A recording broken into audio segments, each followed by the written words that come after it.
ಎಲ್ಲರಿಗೂ ನಮಸ್ತೆ. ಶೇಖರ್ ರಿಸೆಪ್ಷನ್ಗೆ ಸ್ವಾಗತ. ನಾನು ಇವತ್ತು ಪನ್ನೀರ್ ಕೊಲ್ಹಾಪುರಿ ಹೇಗೆ ಮಾಡೋದು ಅಂತ ತೋರಿಸ್ತೇನೆ, ಬನ್ನಿ. ಈಗ 200 ಗ್ರಾಮ್ ನಾನು ಪನ್ನೀರ್ ತಗೊಂಡಿದ್ದೇನೆ ಪನ್ನೀರ್ ಕೊಲ್ಹಾಪುರಿ ಮಾಡಲಿಕ್ಕೆ. ಹಾಗೆ ಮಸಾಲೆ ಹೇಗೆ ತೆಗೆಯೋದನ್ನು ತೋರಿಸ್ತೇನೆ, ಬನ್ನಿ. ಈಗ ಮಸಾಲೆ ತೆಗಿಲಿಕ್ಕೆ ನಾನು 2 ಸ್ಟಿಕ್ 2 ತುಂಡು ತಗೊಂಡಿದ್ದೇನೆ. ಒಂದು ಏಲಕ್ಕಿ, ದೊಡ್ಡ ಏಲಕ್ಕಿ, 2 ಚಿಕ್ಕ ಏಲಕ್ಕಿ, ಒಂದು 4 ಪೀಸ್ ಲವಂಗ ತಗೊಂಡಿದ್ದೇನೆ, 8 ಪೀಸ್ ಬೆಡಗಿ ಮೆಣಸು ತಗೊಂಡಿದ್ದೇನೆ, ಒಂದು ಅರ್ಧ ಟೀ ಸ್ಪೂನಷ್ಟು ಬ್ಲ್ಯಾಕ್ ಪೆಪ್ಪರ್, 1.5 ಟೇಬಲ್ ಸ್ಪೂನ್ ಕೊತ್ತಂಬರಿ, ಹಾಗೆ ಒಂದು ಟೇಬಲ್ ಸ್ಪೂನ್ ಟೀ ಸ್ಪೂನಷ್ಟು ಜೀರೆ ತಗೊಂಡಿದ್ದೇನೆ. ಇದನ್ನೀಗ ಫ್ರೈ ಮಾಡಲಿದ್ದೀನಿ.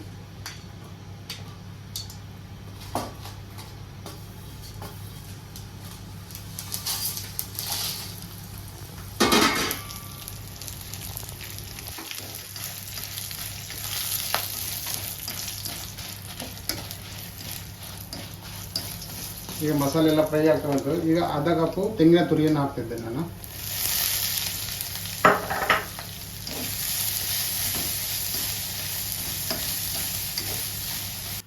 ಈಗ ಮಸಾಲ ಫ್ರೈ ಮಾಡಿ ಆಯ್ತು. ಈಗ ಇದನ್ನು ನಾವು ನೈಸಾಗಿ ರುಬ್ಕೊಳ್ಬೇಕು. ಈಗ ನಾನು ಪನ್ನೀರ್ ಫ್ರೈ ಮಾಡಲಿಕ್ಕೆ ಸ್ವಲ್ಪ ಒಂದು 2 ಟೇಬಲ್ ಸ್ಪೂನ್ನಷ್ಟು ಎಣ್ಣೆ ತಗೊಳ್ತಿದ್ದೇನೆ. ಈಗ ಪನ್ನೀರ್ ಫ್ರೈ ಮಾಡಿದ್ದೇನೆ. ಪನ್ನೀರ್ ಮತ್ತು ಕ್ಯಾಪ್ಸಿಕಮ್,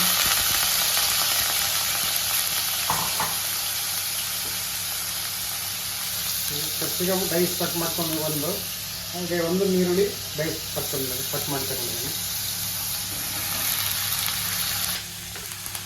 ಈಗ ಅರ್ಧ ಟೀ ಸ್ಪೂನಷ್ಟು ಹಳದಿ ಹಾಕ್ತಿದ್ದೇನೆ.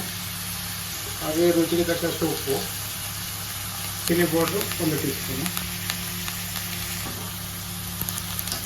ಚೆನ್ನಾಗಿ ಮಿಕ್ಸ್ ಮಾಡಬೇಕು. ಈಗ 2 ಟೊಮೊಟೊ ಡೈಸ್ ಕಟ್ ಮಾಡಿ ತಗೊಂಡಿದ್ದೇನೆ. ಇದು ಟೊಮೊಟೊ ಗ್ರೇವಿ ಮಾಡಲಿಕ್ಕೆ. ಇದಕ್ಕೆ ಸ್ವಲ್ಪ ಒಂದು 10 ಪೀಸಸ್ ನಾನು ಗೋಡಂಬಿ ತಗೊಂಡಿದ್ದೇನೆ. ಹಾಗೆ 1 ಟೀ ಸ್ಪೂನು ಚಿಲ್ಲಿ ಪೌಡರ್. ಇದನ್ನು ಚೆನ್ನಾಗಿ ರುಬ್ಕೊಳ್ಬೇಕು. ನೋಡಿ, ಟೊಮೆಟೊ ಗ್ರೇವಿ ರೆಡಿಯಾಗಿದೆ. ಈ ಥರ ನೈಸಾಗಿ ರುಬ್ಬಿದ್ರೆ ಸಾಕು. ಈಗ ಪನ್ನೀರ್ ಕೊಲ್ಹಾಪುರಿ ಮಾಡಲಿಕ್ಕೆ ನಾನೀಗ 2 ಟೇಬಲ್ ಸ್ಪೂನಷ್ಟು ಎಣ್ಣೆ ತಗೊಳ್ತಿದ್ದೇನೆ.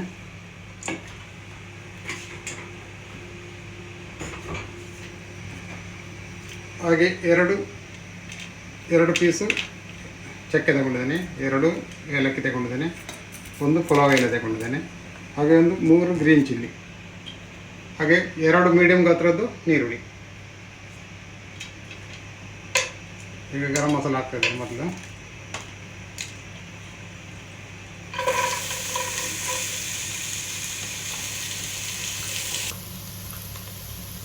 ಈಗ ಪನ್ನೀರ್ ಕಲರ್ಗೆ ಇದು ಕೊಲ್ಹಾಪುರಿ ಮೆಣಸು ಕೂಡ ಹಾಕ್ತಾ ಇದ್ದೇನೆ. ಹಾಗೆ 1 ಟೇಬಲ್ ಸ್ಪೂನಷ್ಟು ಜಿಂಜರ್ ಗಾರ್ಲಿಕ್ ಪೇಸ್ಟ್, ಹಾಗೆ ಟೇಸ್ಟ್ ತಕ್ಕಷ್ಟು ಉಪ್ಪು. ಉಪ್ಪು ನಾನು ಆಲ್ರೆಡಿ ಮೊದಲು ಪನ್ನೀರ್ಗೆ ಫ್ರೈ ಮಾಡೋದು ಹಾಕಿದ್ದೇನೆ.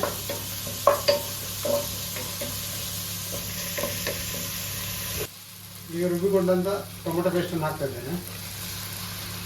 ಇದು ಒಳ್ಳೆ ಫ್ರೈ ಮಾಡಬೇಕು.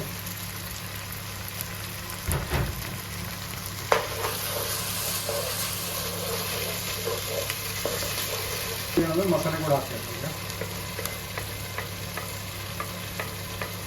ಈಗ ಸ್ವಲ್ಪ ನೀರು ಸೇರಿಸಿ ಹಾಕ್ತೇನೆ. ಸ್ವಲ್ಪ ನೀರು ಸೇರಿಸ್ತೇನೆ. ಈಗ 1 ಟೇಬಲ್ ಸ್ಪೂನಷ್ಟು ಬಟರ್ ಹಾಕ್ತಿದ್ದೇನೆ. ಹಾಗೆ ಕಸ್ತೂರಿ ಮೆಥಿ ಸ್ವಲ್ಪ,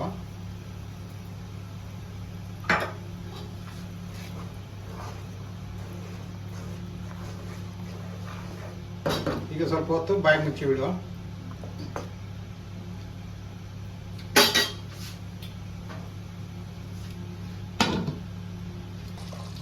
ಈಗ ಗ್ರೇವಿ ಕುದಿಕೊಂಡು ಇದು ಫ್ರೈ ಮಾಡಿದ್ದು ಪನ್ನೀರ್ ಕ್ಯಾಪ್ಸಿಕಮ್ ಎಲ್ಲ ಹಾಕ್ತಾ ಇದ್ದೇನೆ. ಈಗ ನಾನು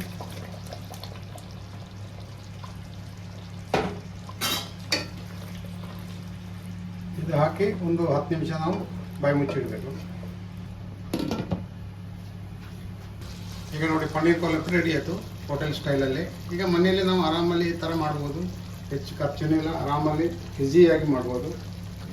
ಈಗ ಸ್ವಲ್ಪ ಕ್ರೀಮ್ ಹಾಕಿದ್ದೆ ನಾನು. ಹಾಗೆ ಈಗ ಸ್ವಲ್ಪ ಕೊತ್ತಂಬರಿ ಸೊಪ್ಪು, ಕ್ರೀಮ್ ಹಾಕಿ ಜಾಸ್ತಿ ಬೇಯಿಸಬಾರ್ದು.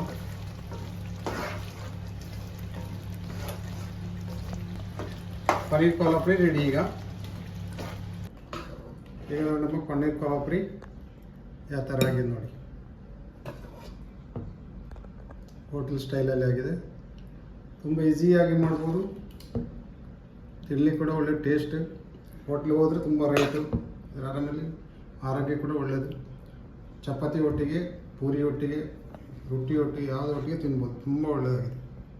ನೀವು ಕೂಡ ಇನ್ನದನ್ನು ಟ್ರೈ ಮಾಡಿ. ಹಾಗೆ ಇಷ್ಟ ಆದರೂ ಲೈಕ್ ಮಾಡಿ, ಸಬ್ಸ್ಕ್ರೈಬ್ ಮಾಡಿ, ಶೇರ್ ಮಾಡಿ.